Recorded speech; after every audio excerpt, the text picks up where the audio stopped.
Ce n'est plus une affaire franco-malienne. La situation au Mali et au Sahel, c'est une affaire africaine et c'est une affaire européenne.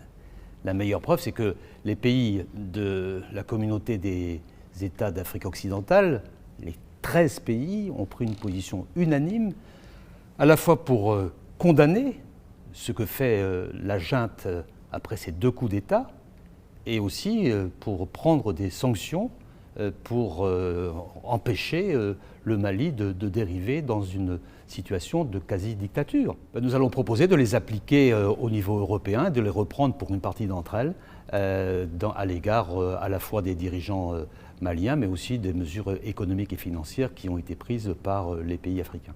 Nous allons en débattre à Brest demain, mais l'hypothèse la plus vraisemblable, c'est que ce sera suivi. Il n'y a pas que la France qui est engagée au Mali et dans les pays du Sahel pour lutter contre le terrorisme. Il y a 10 pays européens qui sont solidaires et qui refusent cette dérive. Donc c'est maintenant à la junte de prendre ses responsabilités. Sinon, effectivement, il prend le risque de voir ce pays être asphyxié de sa propre responsabilité.